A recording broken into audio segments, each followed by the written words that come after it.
The Nigerian Bulk Electricity Trading PLC and the Transmission Company of Nigeria are set to finalize and execute power sales agreement with Niger and the Republic of Benin.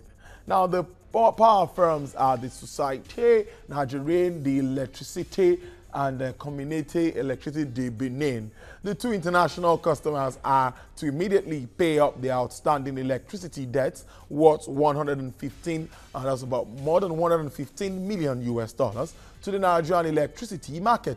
As part of the existing bilateral relations, Nigeria supplies up to 500 megawatts of electricity to the neighboring countries of Togo, Benin, and Niger Republic. The Nigerian tax system has undergone several reforms geared at enhancing tax collection and administration with minimal enforcement costs. Some of the reforms include the introduction of the TIN, Unique Taxpayers Identification Number, which became effective since February 2008. Automated tax system that facilitates tracking of tax positions and issues by individual taxpayers, e-payment system, which enhances smooth payment procedure and reduces the incidence of tax doubts. Now, under current Nigerian law, taxation is enforced by 3 tiers of government. That's the federal, state, and local government, with each having its sphere clearly spelled out in the tax and levies approved list for collection. Decree 1998. That's despite this improvement, there are still a number of contentious issues that require urgent attention, and amongst them are the issue of appropriate tax authorities to administer several taxes, amongst others. Only last week, the Minister of Finance, Kemi Adeosun, explained that Nigeria currently suffers from low-level tax compliance. According to the minister, Nigeria has 40 million active payers out of an estimated 69.9 million persons. A worrisome trend there, particularly at this time when we tend to look away from crude oil sales. Well, a partner with the PricewaterhouseCoopers, Moshood Olajide, joins me here in the studio to look critically at issues surrounding Nigeria's tax system. Thank you very much for your time. Thanks, Tolu. Thanks for having me. Let's start this way. The level of compliance. What would you say? What do you think authorities need to do? Because, yes, I know it's really not commendable. Well, so to improve compliance in any economy, in any country around the world, tax authorities have realized that it's more of cooperative compliance that is done instead of fighting and using force, brute force. So government needs to engage the public, to continuously engage the public on improving tax compliance. I mean, so if you take a poll of an average Nigerian why he's not paying taxes, it would complain about everything from lights to roads and all of that, corruption and things like that. So the government also needs to pay attention to those things, and then cooperative compliance is the new way. Indeed, people want to see what their money is being used for. I'll give an example of a state like Lagos State. Many will tell you that, oh, I'll pay my tax in Lagos because I can see what the government is doing with my money. The roads are being fixed, infrastructure is being provided for the people, street lighting and all of that. Why do we have this challenge, or maybe before now? Because if not for the challenge with the crude oil prices, we wouldn't look this much into tax. Exactly. So think about it. We had free money. Or we have free money from crude oil. Indeed. So nobody needs to jump around the streets to look for money. If we can just sell crude oil that we get some people to come and mine and then take out of Nigeria, if we can get that kind of free money, why do we focus on taxes? But with the fall in prices of crude oil now, the government is focusing on taxes. And figures like what you just mentioned about the compliance rate in Nigeria are the things that show that the government still has a lot to do in enforcing tax compliance. And I think they do realize this. And one of the things they did recently, or they are currently still doing, is this voluntary assets and income declaration scheme. It's a way of essentially telling herring children to come back to their parents. Something like, oh, if you've done something in the past and you want to clean up your records, this is your opportunity to do it so that you can come into the tax net, and then the government would increase the number of people that are now compliant to the number of people that want to comply would also increase, because now it's more like a soft landing for people. You agree with me that a vast majority of Nigerians are not in the tax net? You know, talk about formal and informal tax system. Everything I think shows it will that. shed more light on that so that Nigerians would understand what we really mean. And it's making the revenue shrink. Why is this happening? The question of tax compliance in Nigeria is, to be honest, I don't have the right word to describe it in terms of the level of tax compliance. It's very low. The figures show it, right? The figures show it clearly. Even in Lagos, where you would think the tax compliance is very high, what the law requires is that every individual should file a self-assessment return. And you and I know that almost every other person that we even claim is compliant today in Lagos is paying taxes through the PAYE system. The employers deduct. Actually, when your employers deduct taxes, at the end of the year, you're still supposed to file a self-assessment return, confirming that all you got in the year in terms of income is what your employer paid you. You didn't receive any rent, you didn't receive any other thing, and you should file that self-assessment return. I don't know how many people still go ahead and do that. So the compliance level is really, really bad. It's really bad. But I mean, you don't put all the fault on the taxpayers. Sometimes even trying to comply, voluntary compliance, the tax authorities sometimes make it very difficult. So ease of paying taxes, ease of doing business, the number of taxes that you have to pay, multiple taxation can be a very significant hindrance to voluntary tax compliance. So things around just making sure that people have the opportunity to comply voluntarily when they want to in a very easy way, and the tax authorities wear a human face when dealing with taxpayers. Those things also go a long way to improve tax compliance. Like they say, the payer should be the king. Is that not what it should be? Now, in all of these moves, I know the government has been, lots of initiatives has been on actually to help actualize, getting everybody into the tax net. And that brings me to the issue of the national tax policy, which the revised one, it's been touched, it's been brushed up and all of that. Now, this policy, what do you think it will achieve? So the journey of 1,000 miles, right, begins with a small step, they say. So the tax policy needed to be fixed. Now it has been fixed.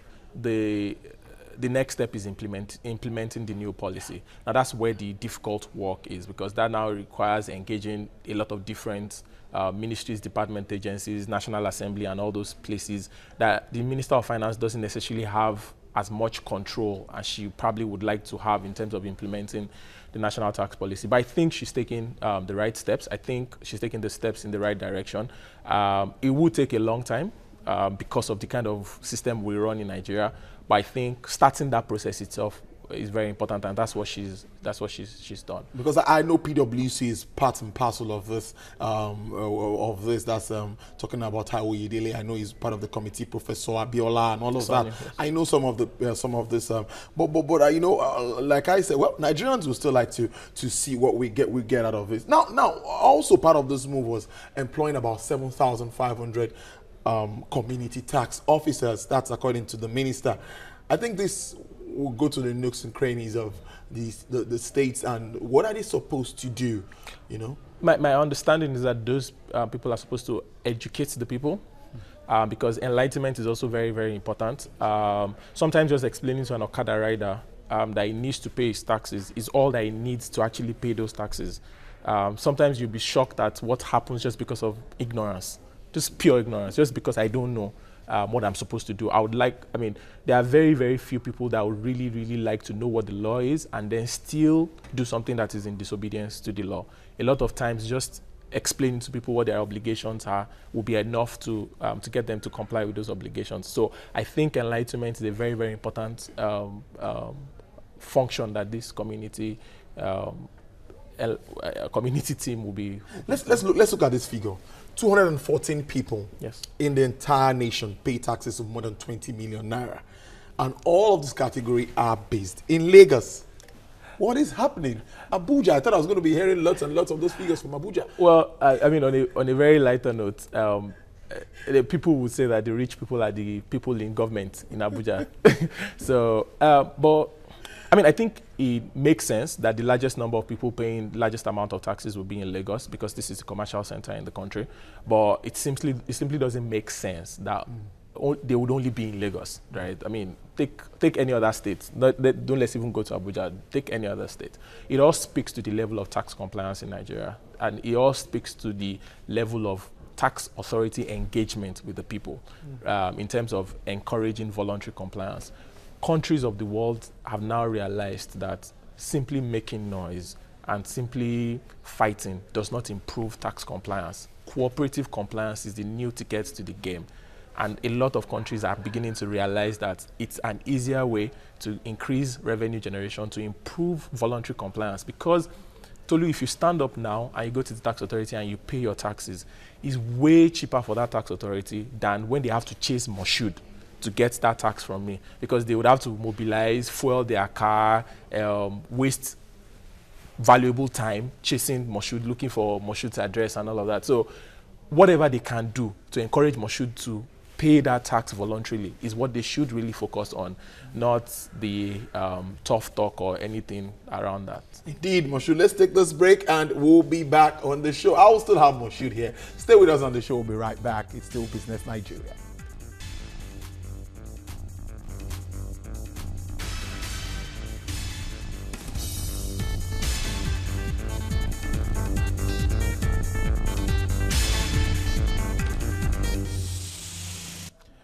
Glad to have you back. Well, we're discussing issues surrounding tax in Nigeria. We all know that government is focusing on tax revenues now, particularly as the price of crude continues to dwindle and, you know, shale oil being pumped by the United States and demand of Nigeria's crude also continues to drop. Well, I have with me here, who has been giving insight, Moshood Olajide. He's a partner with PricewaterhouseCoopers, giving insight into issues surrounding this.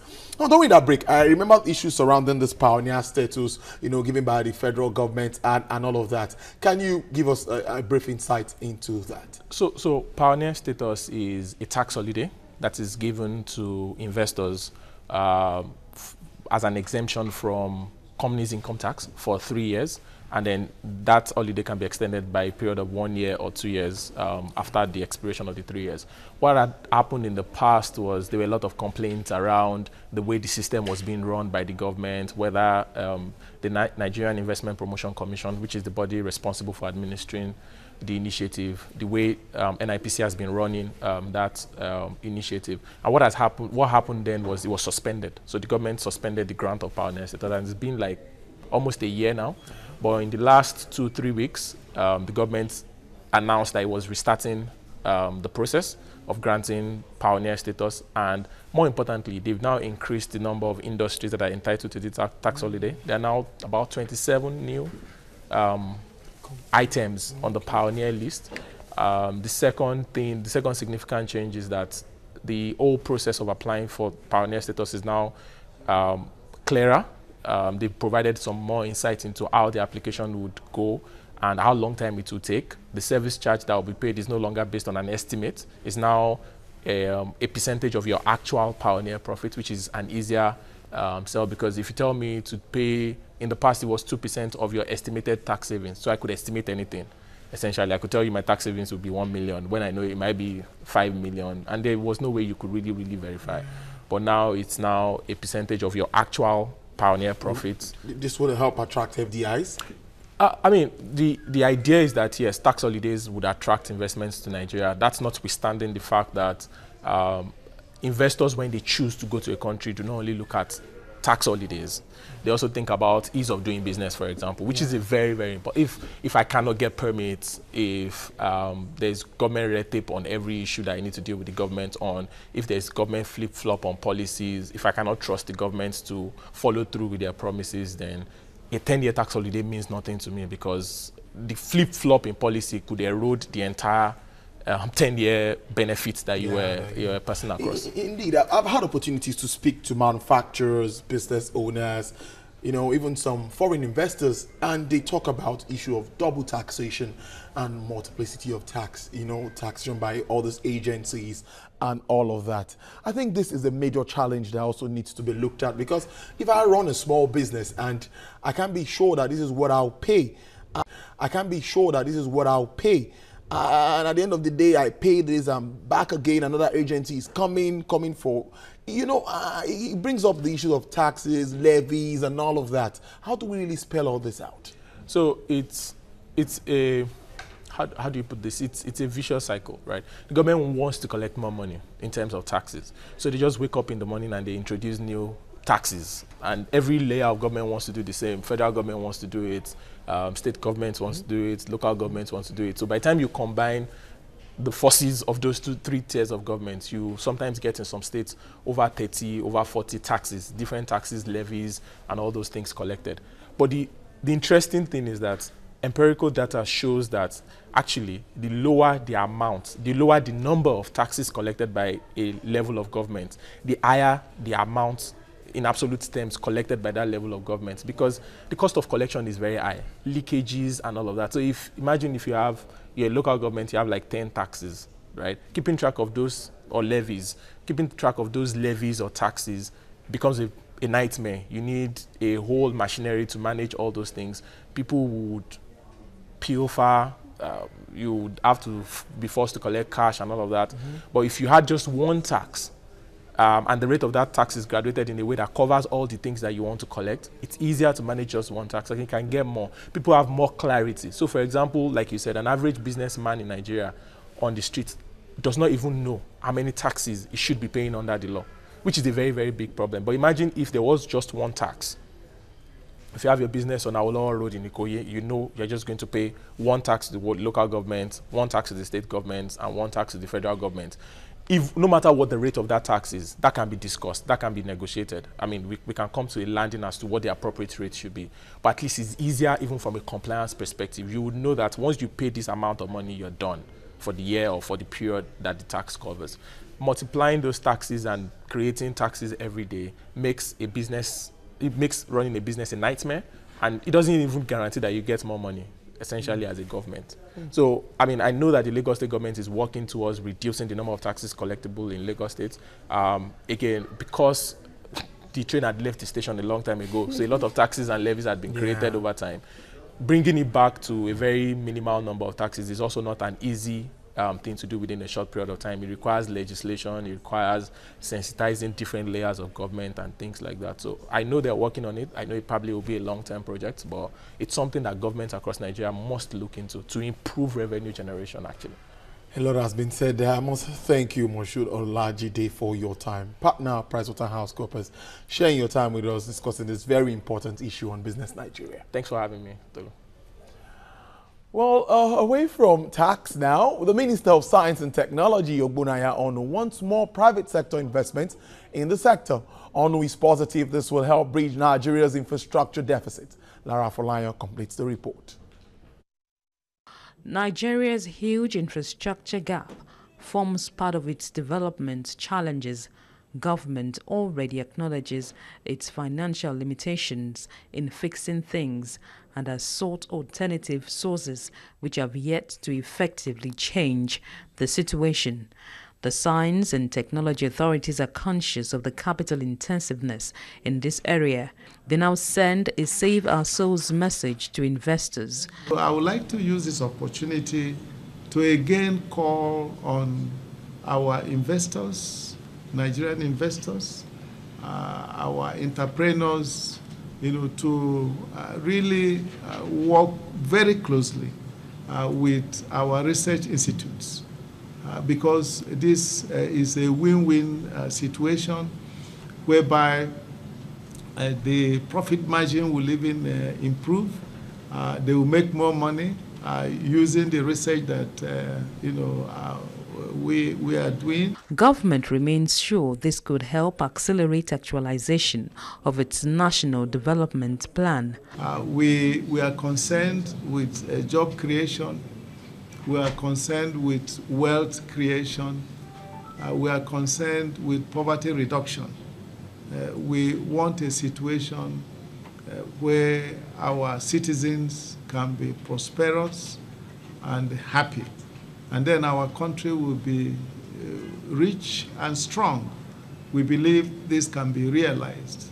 Many countries that used science and technology effectively have achieved this. Already, the ministry's bioresources arm requires private sector input to establish a reference biotechnology center. It is an indisputable fact that biotechnology is a critical propelling force backing current global science and technology development, and bioindustry has become a center of attention of international competition. Many countries have developed national strategies, formulated policies, and substantially increased investment in biotechnology, subsequently making it a deliberate priority in global competitiveness. Securing private sector investment for the biotechnology center's establishment could be a major breakthrough for Nigeria in areas of medical and agriculture research. Lara Folayo, TVC News, Abuja. Well, crude oil prices have dipped as international energy agencies doubt OPEC's ability to successfully curtail output. A barrel of the European Brent drops to $51.65 per barrel, with 45 cents coming down. For the OPEC basket, a barrel of the crude sells for $49 per barrel. The oil market is seen to be slippery at this time that the United States pumps shale type of crude to the market. Well, that's our package for you today on the show. Join us another time, that's tomorrow, for a more insightful and detailed analysis on Business Nigeria. I leave you with the figures of the exchange rate as it stands today. On behalf of the entire production crew, thank you for watching.